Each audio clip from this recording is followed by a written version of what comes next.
Oh, we're in the purple world again. Yeah, everything's a shade of purple and black. Help! Look who's back. Come, I've been Oh, are gooed. these Dark Commandos? Yep.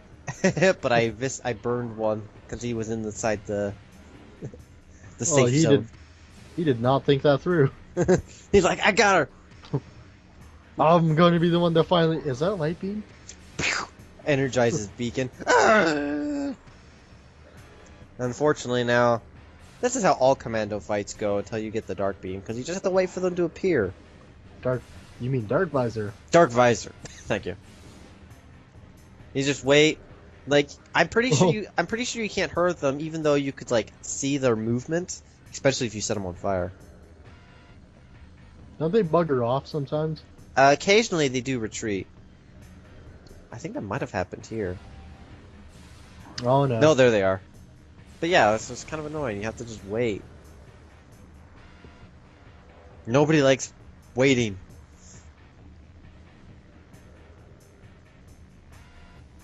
I don't even have a freaking crystal, so I have to always be re-energizing the beacon. Well, so no more Mentos today, right? No mementos. Into the purple I go. Oh, I guess that was it. I guess his final thought was, you know what, since I'm going to die, I'm going to drink the purple stuff to see what it tastes like. Yeah, it tastes like carrot seed. I was gonna say slushy. Kerosene's probably more accurate. In this world, it does nothing. In the other world, it does something. It did a thing. Transdimensional technology. I was like, do I need to do a thing again? I never know what I'm doing. I'm just like, oh.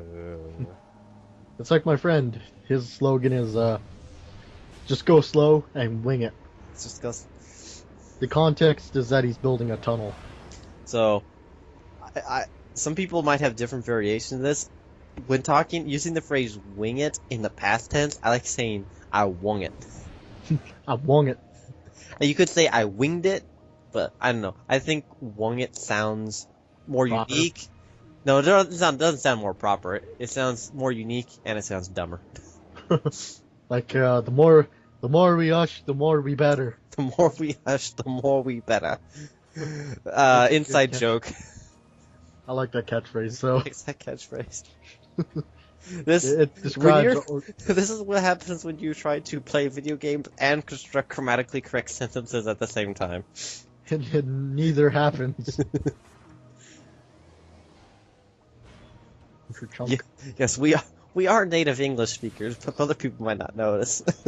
We may English, but we also lazy. Native English speakers are really bad at it because we know it so well actually that we can take shortcuts.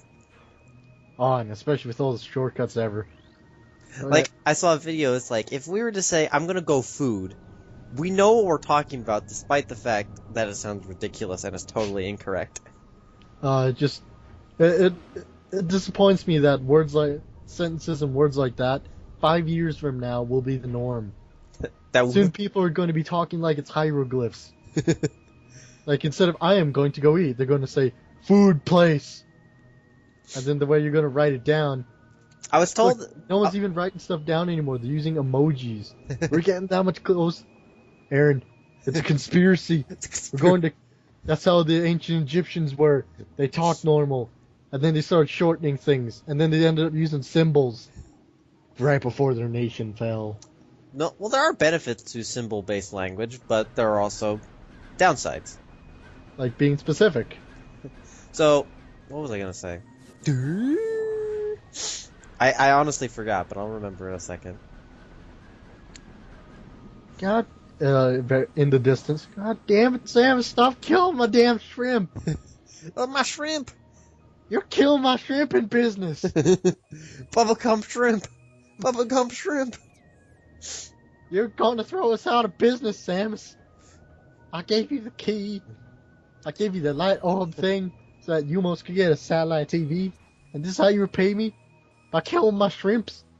Yep. Well, I'ma set out my biggest shrimp. You could say he's a gigantic asshole. I don't know what I'm doing. I still can't remember. What were we talking about? I'm not sure. I got into the... Oh. It's time for the fart machine.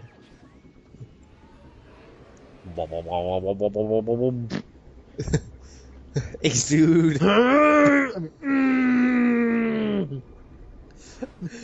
Oh, goodness gracious. I'm gonna have to make sure that that times up perfectly. All right, about face.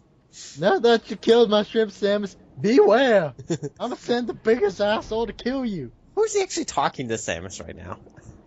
Say hello to the world's biggest asshole. Spin, spin, I spin. call him Trump. Mexicans are the world's problems, alright? Oh, I do bad Trump impression. Yeah, he's no Schwarzenegger. You'll never find its weakness, Samus. Not by looking at it.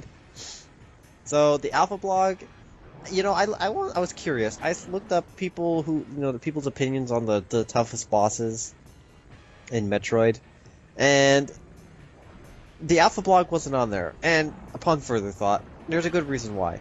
It's not tough. It's kind of half luck based. Well, the way I fight the Alpha blog, I just ended up using super missiles, and that actually disposed of them real quick. I see. Now, okay, so spoiler alert, you're gonna see me die against this thing, and me and LJ, we're gonna discuss why I died. See, okay, Holy crap! Look at that damage. It does like what, 20, 30? Yeah. We're about to get hit again. Yeah, 30. Okay, notice I'm trying to do the super missile tactic, but notice how it's not opening its mouth in order to actually inflict damage. You know, I remember that too. Back when I was playing. See, it's just like I can't. It doesn't fully open. It It's still like, stays closed when it comes at you. yeah, and then sometimes and the super missile has a delay, so you kind of have to shoot before you know if it's going to open, which you can hardly dodge the thing anyway. Yeah, so it's... Because I remember playing it as a kid, that was an issue that I had a lot too, was... So it's you don't really do any sidestepping, do you? Well, Oh, there we go. It's really hard. It travels so fast, and I have to try to shoot it with a super missile. There's basically no way to dodge it. You have to take the hit. Especially with how late it opens its mouth sometimes. Or not at all. Time it just right. I hate the Alpha blog because it's not actually hard. It's just it's a lot of luck actually, and it's a boss I don't like in this game. So like that super missile would have probably killed it. Yeah, I probably would have, but I was a little too quick because I didn't know when it was gonna open its mouth. And then I'm gonna go into Morph Ball. It's like, run away! Beware, Samus! Blah. I got it! My shrimpin' business will continue! Warning! Well, since you died, let's go get more items. Oh, other Aaron, you sneaky bugger. So, we'll get back to the Alpha blog, but, okay, so, for FYI, the reason why we suddenly appeared back here is because people may have noticed. You've been like, oh, wait a minute. You didn't save, did you? The last time I saved was when I was at Samus's gunship. So I went and recollected all of the items and like lore and stuff in between that cut sequence. So now we're gonna go get new stuff that we didn't see last time. Damn you, Jimbolia. Jimbolia. You just had to send the friggin' asshole to kill us, didn't you? You know, I really like how the Metroid Primes... See, okay, here's this interesting dilemma, LJ. Why is it okay for basically the entire in a sense, story of Prime and Prime 2 to not be told to you. You have to scan everything in the world, and so in order to get it. But Halo 5, and to a lesser extent in 4, because there was only one or two things that were people complained about. Let's do 4, because that's a more kind of a closer example. The game doesn't tell you the backstory of the Didact. You have to find the hidden terminals, and then hopefully have the internet, so Halo Waypoint can play you the videos, because they're not actually on the disc. And you're saying why? I think most people would say it's okay for Metroid and Metroid Prime. Most people. I'm sure some people are like, no, it's the same. They shouldn't have done that. About the story?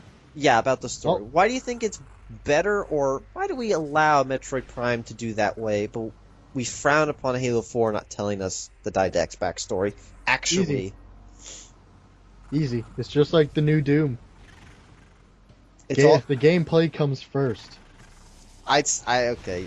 I was just curious what you would say, because I think first. I think some of us know the answer. I do have to do the morph ball jump puzzle again. Well, a different one. But the gameplay is fun, and the gameplay came first. And the only way to supplement story in the gameplay was this style. So the people who are mainly into playing this game because it's fun, and that's just how they play, and they don't really care about the story, they can still do that without being being held back by the story. So plus, it's just how the game is.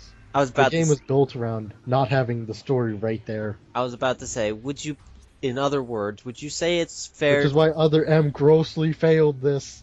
I was actually thinking about that. So would you say that it's sort of the unwritten contract of a Metroid game? It's like that's sort of what makes a Metroid game. It's like that's why a Metroid game is a Metroid game versus another sci-fi first-person shooter explorer adventure thing. That was a lot of Metroid words. sense for. Basically, for that's part of the Metroid formula. It's like, well, that's why you like the Metroid games, because we don't tell you the story with a lot of cutscenes and exposition. Yeah, because it's sort of there. Like that's the modus operandi. Yeah, because the game's there, but the story supplements the game, and it's not pushed right in your face. So it's still up for interpretation. Like how Samus has Samus's personality. We assume that she's very stoic. Well, I guess you could say stoic. I was going to be a little more general to leave more possibilities. I'd say she's probably, she seems to be, fairly selfless, because, like, here in Prime 2 Echoes, she doesn't seem to get any, benefit from helping the Luminoth, but she does anyway. So we can assume that she did it more than she was bored while her ship was repairing. Yeah, so she's probably there because, she was doing it because she's a good person. Like, she could theoretically just sit in her ship. Yeah, and just while she waits for it to fix itself. You know, that's probably just between this Samus versus the Other M Samus. Other M Samus would have probably sat in her ship playing, like, Candy Crush or something. Like, when is it over? Oh wait, no, it's Other M Samus. So I wonder when the ship is going to be completed. Playing Candy Crush for several hours has caused my retinas to... You see? It just doesn't work. Too mono. Too mono, not cool. And that's another thing about a lot of video game characters. The reason why a lot of them don't do well is because they're not cool. And if you have to say you're cool, you're sure as hell not cool. I would know because I'm cool. See what I did there? See what he did there? Yeah, it spins! So to clarify a point that I was trying to say, we're not saying that the way Metroid does it is right. No, what we're saying is that's just the way Metroid does it. Yeah, it does right. That's what makes it different from if you wanted to call it a first-person shooter, which it's not really. It's a first-person adventure game where you happen to shoot things. Yeah. But a first-person shooter would be like Halo. Or, yeah. It's like if we want that's what makes Metroid not Halo. Like that's other than other factors. There's lots of other factors, but that's one of them. It's like in Halo, you get told the story of what's going on. Like that's part of it. That what makes Halo, and it gives Metroid. you Metroid's that's the different. motivation for you to play. There's this thing that people seem to forget sometimes that different games are meant to be different from each other. Yeah, like Halo, you needed motivation to go kill things. Aliens try to blow up your things that you like, so you have to blow them up even harder. Scientific. And if you get too technical, like what Halo 4 and 5 are doing, then you're starting to lose motivation because now it just seems a little convoluted. Boom! I broke it. Pachonk. I broke that rock. You broke it. I broke it. And then I'm like, wait a minute. I see a half pipe. My Metroid sense is going off. There must be sense secrets. a half pipe. There must be secrets. Oh, there we go. I was about to say.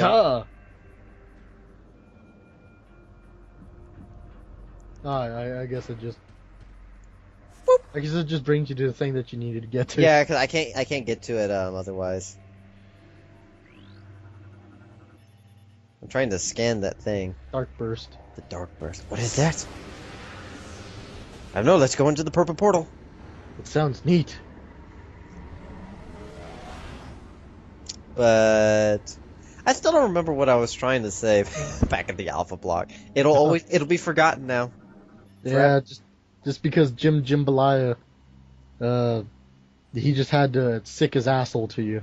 Okay, so I didn't read that, but I remember what that says. Basically, that scan is like something along the lines of this was like a powerful Luminoth warrior. It's like the Ing routinely. It's like something like the Ing capture Luminoth and then have young Ing warriors prove themselves fighting against them. So basically, this is the gladiatorial arena. We throw people in, 2 men enter, 1 comes out. Just pictured the Ing that killed him like, are you people not entertained? Are you not entertained? No, that was boring. He died of a heart attack. Bring in another one. We're fresh out. Get some more. I did an oopsie. Why do all the dead Luminous look like they're just chilling? I'm invincible when I'm chill. Well, I think I don't know exactly how long a cycle or a decacycle is. Yeah, it's it's a cycle. Relative to what? Space time. Yay, space time, LJ. Space-time continuum and glowy things on the floor. So I always assume a cycle is a year and a decacycle is 10 years. But And plant squids. But even if that is true, that might be relative to the planet we're currently on, which, relative to how we view time on Earth, could mean anything.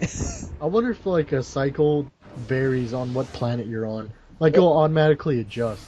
I see, I don't know, because it's purposely meant to be one of those vague space-times. It's like, so you get an idea that, deca, it's like, it's like decades, so people are like, oh, that's longer ago. Yeah, it's supposed just to be vague and it's just techie filler text. But basically, all the Luminoth died quite a long time ago, so they're basically all mummifying. Or I guess since they're weird bug people, like whatever. Yeah, Samus found the Void's tear. The Void's tear. Tear. Is it? I think it's tear, not tear. So this is the super missile is basically just the regular power beams charge up special attack. The dark burst is the dark beams charge up attack.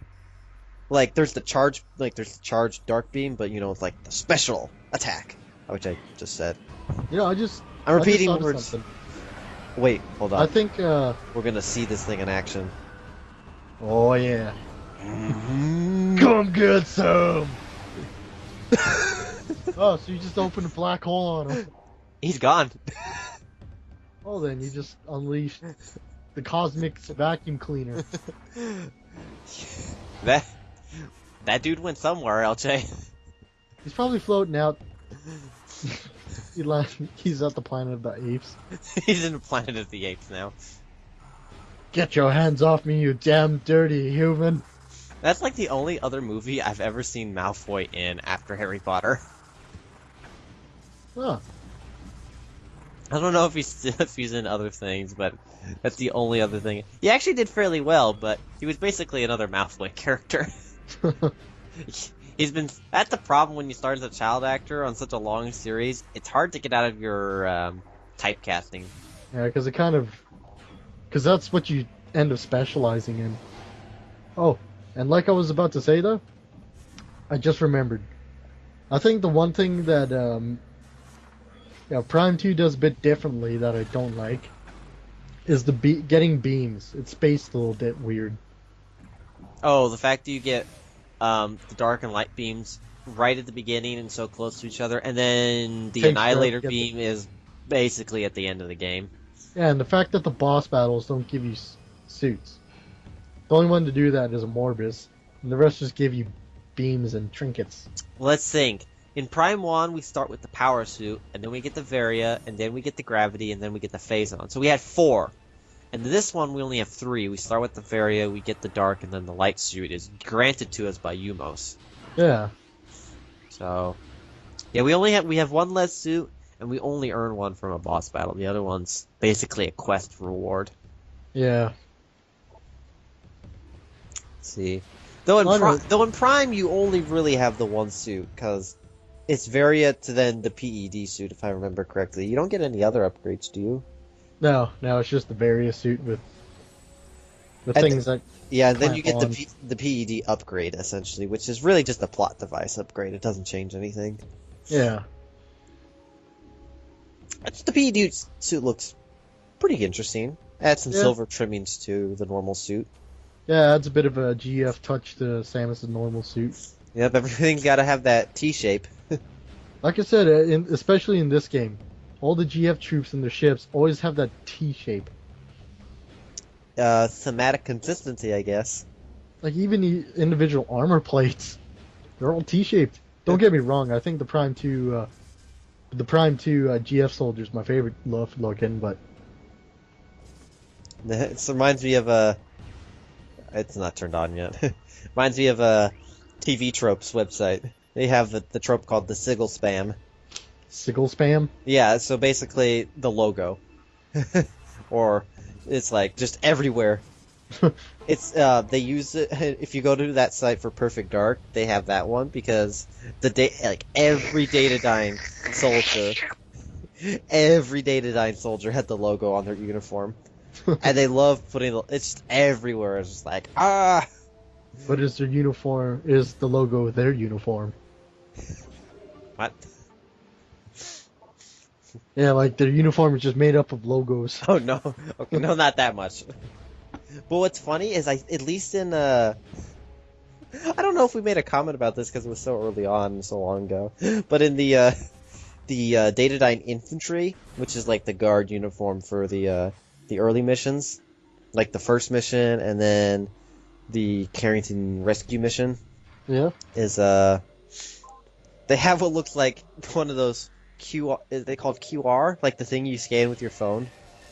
Oh, those code things. Yeah, it looks like they have that on their uniform, at least in the arcade version.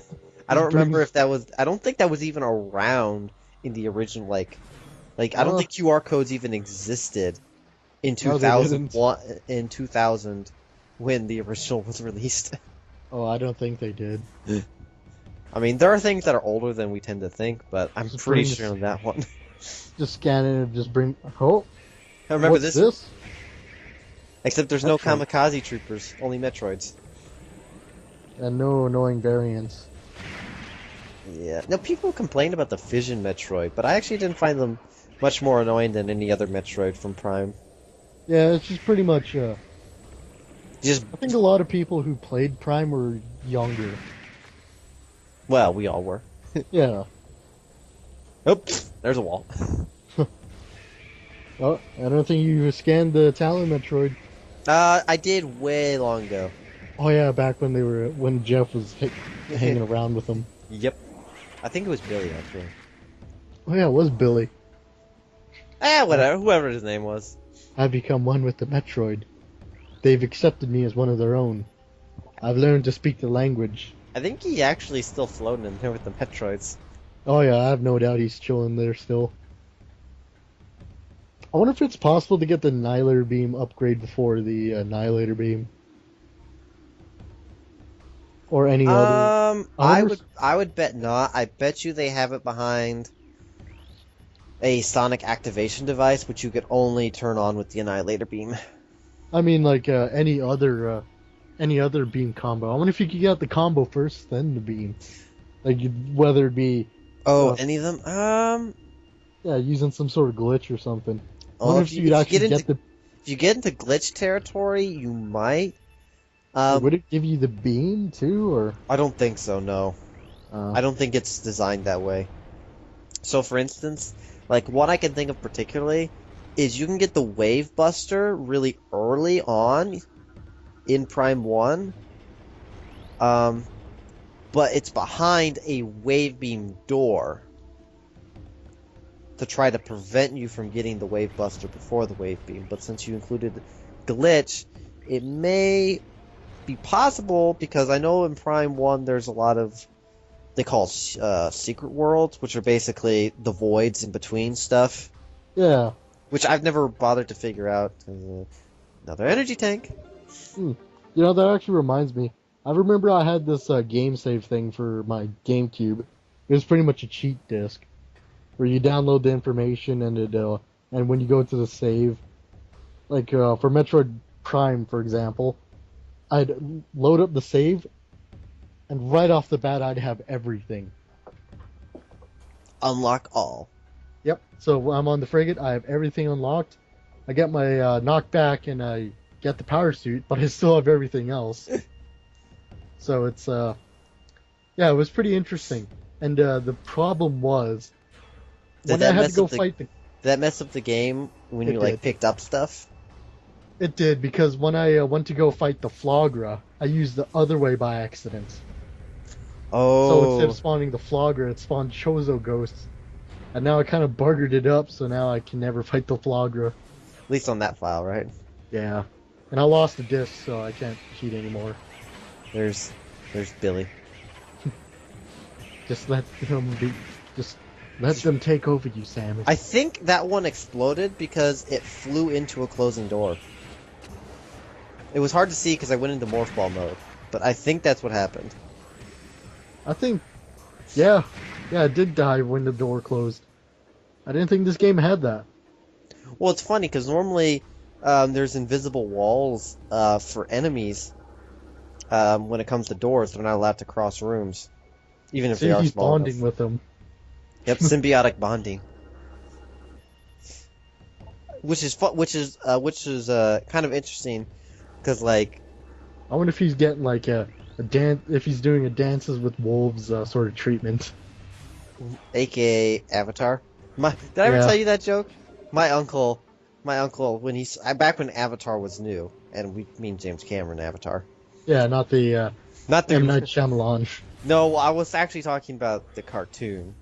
Remember, M. Night Shyamalan wasn't allowed to have Avatar in the name, despite the TV show having it, because I don't know if it was actually trademarked, because technically, in a sense, they overlap, but it was just to avoid confusion. Yeah, I think that's what they did. So I don't know if he was forced to, but regardless, he didn't use it. But anyway, my uncle, when he saw that, he's like, it was okay. I liked it better with Kevin Costner. I'm pretty sure Kevin Costner was in Dancing with Wolves. I wonder what. Which basically, because he basically is like, yeah, it was the same plot as Dancing with Wolves, just in space. Yeah, it's just blue cat people. Blue people instead of Indians, and space miners and space marines instead of. Actually, I've never seen Dancing with Wolves, so probably the U.S. Army was probably the other factor. I think so. I'm just gonna guess. Yeah, but the got to fade out. What was I gonna say? We haven't got back to the Alpha blog. Not this episode. But we did. We'll return to. But we did get the black hole generator. We will rip that asshole in half.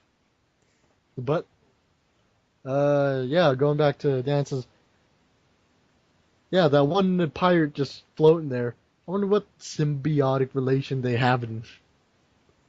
Um, I think I don't remember the details, but I think it was like the Metroids feed off his energy, but they keep him alive. Ah, so they're just sort of using him as livestock. I guess. He's like, I don't want to live anymore. It doesn't hurt anymore. It's just I'm bored. I'm really, really bored. So there's a there's a lot of things that come to my mind, but I don't want to keep us too long here on the black screen, so I'll try to remember them for next time. Yeah, next time on Consuming Shadows or Dumping Phase On.